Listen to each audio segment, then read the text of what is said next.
Hi viewers, welcome to our channel. ప్రస్తుతం మనతో పాటు సీనియర్ జర్నలిస్ట్ దామో బాల సార్ వారితో మాట్లాడు. నమస్కారం సార్. సార్, రామోజీరావు గారు చనిపోయిన తర్వాత ఆయనకు సంబంధించిన విషయాలు కానివ్వండి, లేకుంటే వాళ్ళ ఫ్యామిలీకి సంబంధించిన విషయాలు సోషల్ మీడియాలో చర్చించుకోవడం మనం చూస్తున్నాం.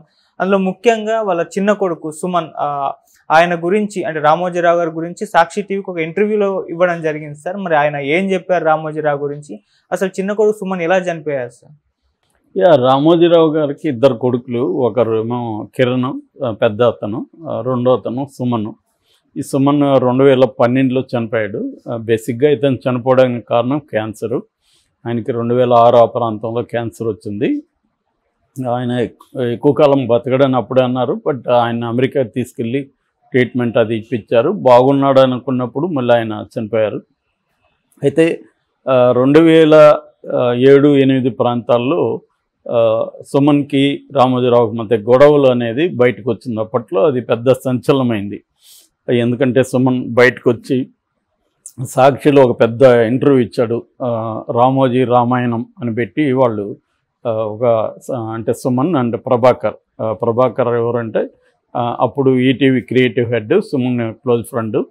సో అతన్ని కూడా బయటికి పంపించేశారు. సో ఈ ప్రభాకర్, ఈ సుమన్ ఇద్దరు కలిసి జాయింట్గా ఇంటర్వ్యూ ఇచ్చారు అన్నమాట.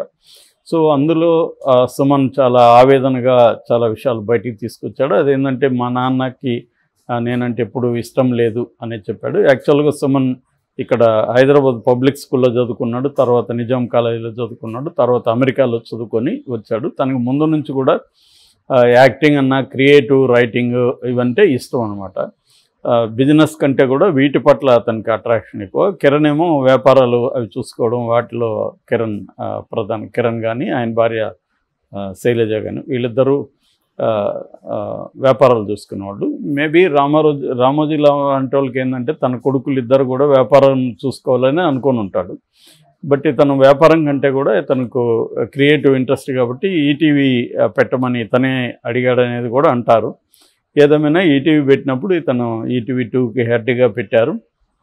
సో ఇతను సీరియల్స్ తీయడం మొదలుపెట్టాడు. అది రామోజీరావుకి ఇష్టం లేదు. అంటే ఇతను వెనక ఉండాలి తప్ప ఇతనే సీరియల్కి రాయడము తీయడం అది ఇష్టం లేదని చెప్తారు మొత్తంగా. అయితే ఇతను కొన్ని హిట్ అయినవి కూడా ఉన్నాయి. అంతరంగాలు, విధి, స్నేహ, లేడీ డిటెక్టివ్, వసుంధర, శివలీలలు ఇలాంటివి. వాటిలో కొన్ని హిట్లు ఉన్నాయి, కొన్ని ఫ్లాప్లు ఉన్నాయి. ఎవరు తీసినా సీరియల్స్ అన్నీ హిట్ కావు, అన్ని ఫ్లాప్లు కావు.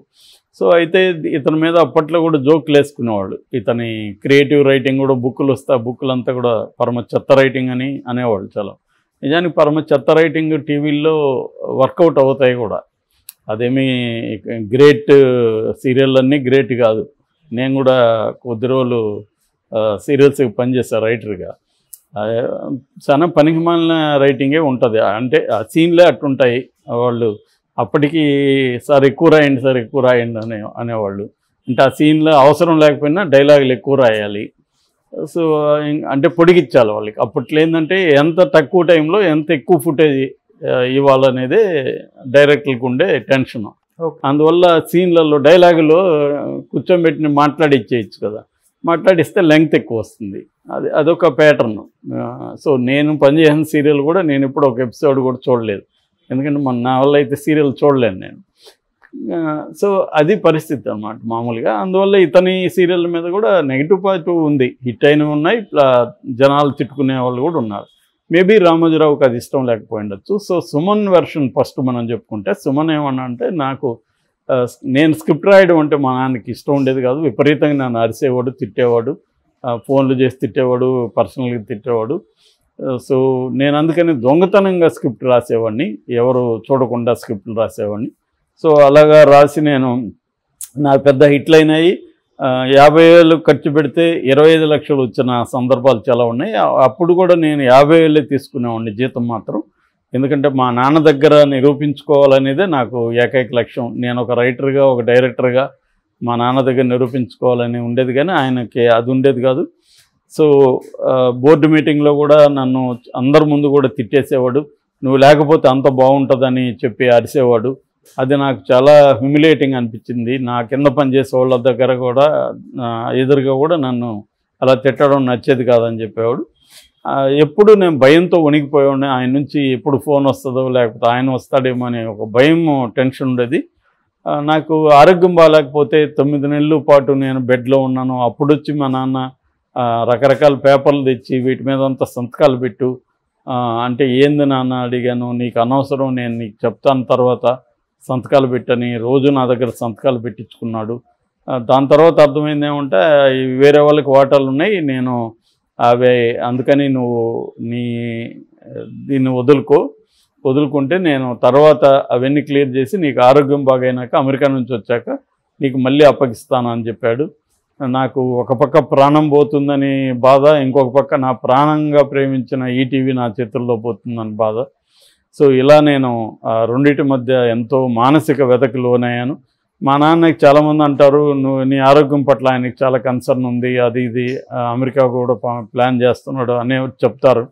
కానీ నా ఆరోగ్యం పట్ల అంత కన్సర్న్ ఉన్నప్పుడు నన్ను ఇంత మానసిక వ్యాధి గురి ఎందుకు చేశాడు మా నాన్న? ఇంత మానసికంగా ఇబ్బంది ఎండిపోయింది. దానివల్ల నా వ్యాధి ఇంకా ఎక్కువైంది. నన్ను హ్యాపీగా ఉంచాల్సింది పోయి నన్ను మానసిక వ్యాధికి గురి చేశాడు. దానివల్ల క్యాన్సర్ కూడా నాకు ఇంకా పెరిగింది అనేది ఆ అబ్బాయి చెప్పాడు. అట్లాగే యుఎస్ నుంచి బాగా వచ్చినాక కూడా నాకు ఇస్తానన్నాడు కానీ ఇవ్వలేదు. నేను ఆయన కొడుకుగా పుట్టడమే మహాపాపం.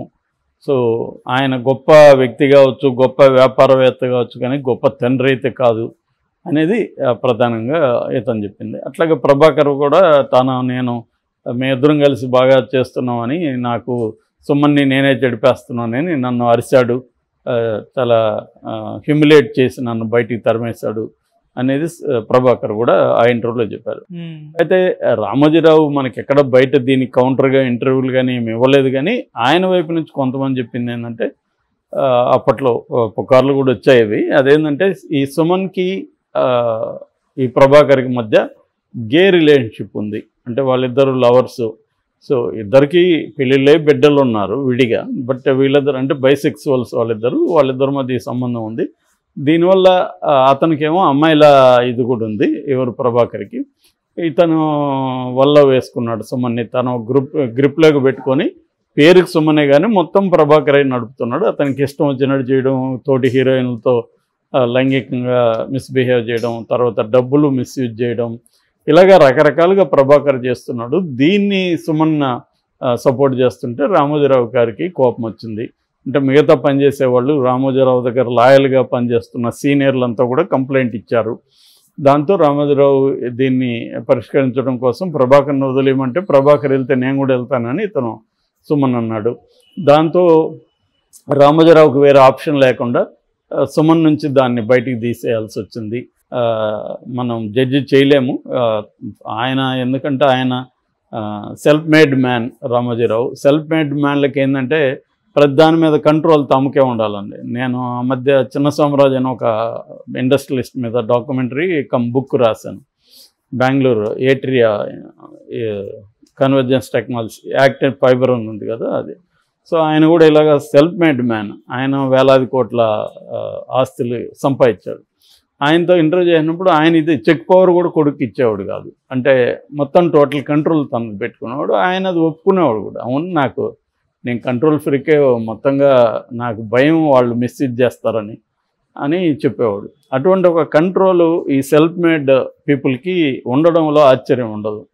ఎందుకంటే వాళ్ళకి మనం ఇంత కష్టపడి సంపాదించుకుంటూ వచ్చాము, వీళ్ళు కూడా కష్టపడి రావాలి తప్ప వీళ్ళు మనం సంపాదించాం కాబట్టి ఈజీగా టేకన్ ఫార్ గ్రాండ్ ఇష్టం వచ్చినట్టు చేస్తే ఇది రూయిన్ చేసేస్తారు.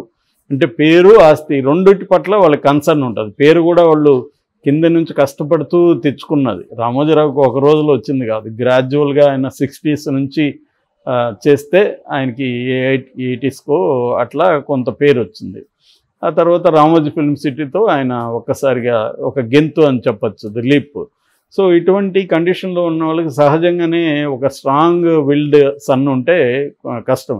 మామూలుగా ఇప్పుడు పెద్ద కొడుకు అనుకో సరెండర్ అయిపోయి ఉంటాడు, ఈయన ఏం చెప్తా చేస్తుంటాడు కాబట్టి ఇబ్బంది రాలేదు. ఈ అబ్బాయి ఏమంటే ఒక స్ట్రాంగ్ ఇండివిజువల్ క్యారెక్టర్ ఉన్న అబ్బాయి సుమన్.